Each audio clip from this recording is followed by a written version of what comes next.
for their company tonight. Good faithful listeners on a Friday night, indeed they are.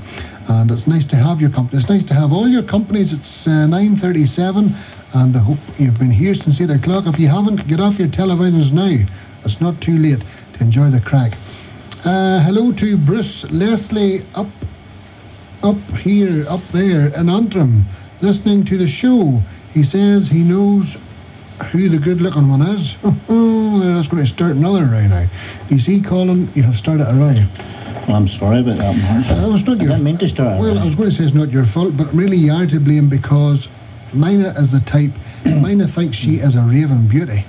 Well, in her own eyes, I suppose she is. Well, everybody thinks she's raving mad, but you can't tell her that. She's up in the green room at the minute with Kathleen, trying to get Kathleen I know. sobered up. But, you know, Mina is not the worst in the world. No. She's not. She has a heart of gold. Gold. She has. She really is. She's not a bad creature. And I mean, Jimmy's just silly. Now, after me saying that, I would say there'd be a phone call coming in now to say Jimmy's not silly. Yeah, because he has a lot of fans. Indeed he has. There's people can't stick him, and there's people just love him. Yes. It's the same with Mina. Now, last week, I was speaking to Helen McKinney in Ballymoney, and I know Helen's listening tonight. I was speaking to her through the week, and Jimmy tried to, you see, there's the calls coming in now. Jimmy tried to chat Helen up over the air, and she wasn't having it. Really? Helen cannot stick Jimmy. Now, Jimmy is at the toilet, he's passing water at the minute. Well, Helen can't have Jimmy. Jimmy is a very handsome man. But Helen can't have him. And I can't understand it, because, I mean, he's not a bad creature, and he's plenty of money. Plenty of money, I know he has. Plenty of money. Yes. I mean, he's that much money, he's sailing up here in a Skoda. In a Skoda, yes. With Kathleen O'Boyle. I mean, if you had millions, would you not still be doing that? I would indeed. I have piles, and I still wouldn't do it. Right. Just to very quickly read some of these names here for the quiz. Some of the correct answers so far. Joan Nevin, Joan Freeman, Mrs. Smith, Marie, I think that's Marie, Moira McLaughlin, Liam Smith, Jane Kennedy, Ethel Jameson, Dorothy McLaughlin, Ronnie McQuilkin, James Campbell, and Violet O'Hara. Correct answers so far. Have you anything more for us there, Colin? Did I have, Martin? You have. We'll have another one. Get a good blouker first, if you know what that means. A good blouker. That's funny you should say that. Last week we were talking about old sayings and things with Clifford with us. And we had a powerful good night with a great crack. And then throughout the week I was doing my visitations, as I call them, and into people's houses, and they were saying, I heard you on Friday night, and did you hear such and such and such and such? And I can't mind one of them. No. So if you're listening, would you give us a call in, and we'll keep this going for half an hour to get the crack going. Go on ahead, what's this one about? Well, there was a certain person annoyed me over the phone the other night, and I said I'd write a poem about her, so I did. All right. Les was flying to Lanzarote. Her first time on a plane, she wanted a front seat and to look through a window pane. She had just settled in when a man came up and said, "That is my seat, Les. You'll have to sit somewhere else instead."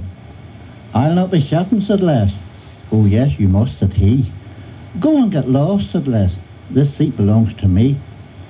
"Oh well," said the man in despair, "to reason with her was in vain.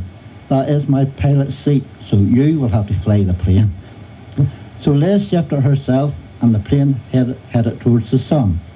She was looking forward to her holiday, but flying it was not fun. At very high altitude, her ears began to pop. The stewardess gave her 2 hard-boiled sweets. "Use them, Les," she said, and the popping it should stop. At the end of the flight, Les was nearly in tears. She had used the 2 hard-boiled sweets to ease the pain, but they kept falling out of her ears. Say nothing.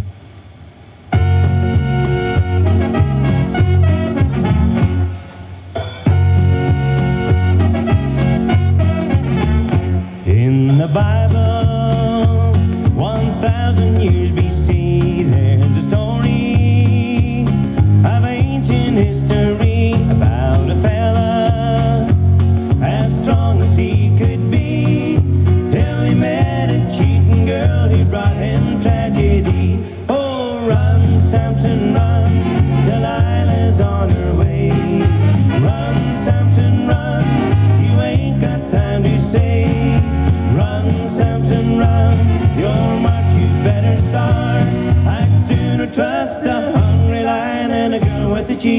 heart. She was a demon, a devil in disguise. She was taken by the angel in her eyes. That Lady Barber was very well equipped, and you can bet your bottom dollar that he was gonna get clipped. Oh, run, Samson, run, Delilah's on her way. Run, Samson, run, you ain't got time to say. Run, Samson, run, your march you better start. I'd sooner trust a hungry lion than a girl with a cheating heart.